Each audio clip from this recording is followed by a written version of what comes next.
Welcome back. Well, the CARES Act has given the American people some great tools to help keep us afloat during this pandemic. Many people, though, aren't really quite sure what does this all entail? What's in this thing called the CARES Act? So join us today on our 702 Communications line. 702 Communications, keeping you connected.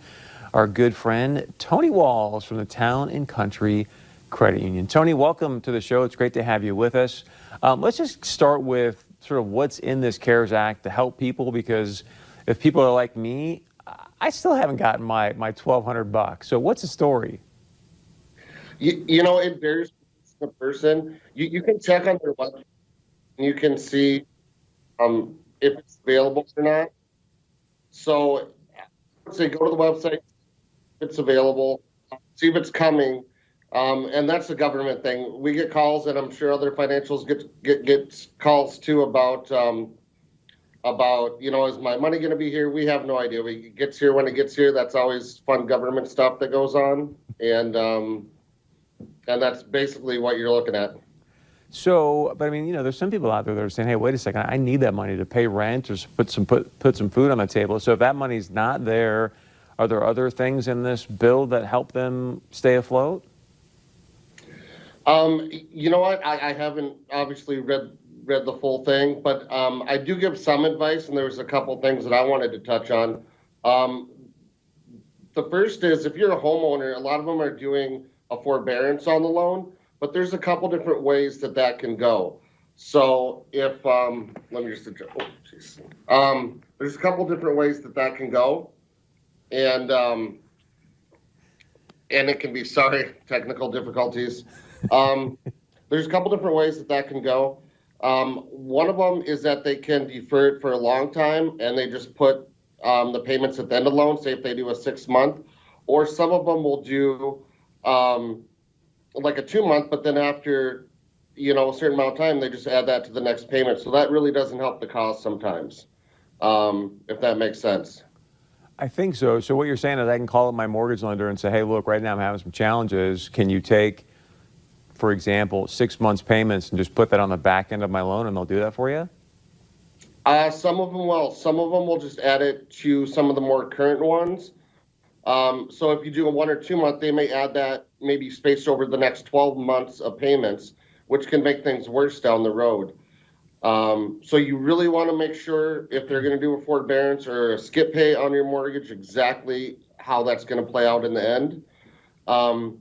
The other thing I would recommend is a lot of places are doing like an auto loan skip pays, and you want to see how that works out. Most of those are just moving toward the end. I know us here at Town and Country Credit Union are you know, have just moved some to the end of the loan if you do a skip month, which we were offering. And the other things too is credit cards. If you're not working, or you're not getting, like we talked about originally, in the stimulus package, if you're not getting those funds, or thought you were going to get those funds and didn't get those funds, I think it's important that you get ahead of the curve kind of before you're late. And a lot of the credit cards and places will do several months of skip pays until things hopefully start getting back to normal. So you used, let's use the auto loan example that you talked about at Town and Country. So do I need to demonstrate to you that I'm going through a hardship, or can I just call you and say, hey, I'm having a tough time and I want to skip this month, and you guys will do that for me? Right now, for the most part, not to give away all the trade secrets inside, but you know me, I'm pretty straightforward. A lot of times we're just taking our members' word for it, and I've processed quite a few right away. Lately, it's you know, been less, but right off the bat, we had kind of a lot of them. So we'll see what happens here in the next, as those kind of come off the 30-day skip pays and so forth, or any other forbearance that we had, what it looks like here. And even though we're reopening, I mean, if you think about going to a restaurant or a bar for a drink, it's only 50% capacity. So there's half the hours, half the tips for those workers. The gaming still isn't running. You know, a lot of the retail businesses have less hours available. So even if they're back to work, I think we could see the worst of it to come, because I don't think we've seen anything yet, to be honest with you, as far as late payments and hurting people's finances. Wow.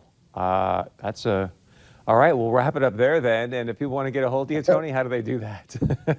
They can go to townandcountry.org, or they call any of our branches.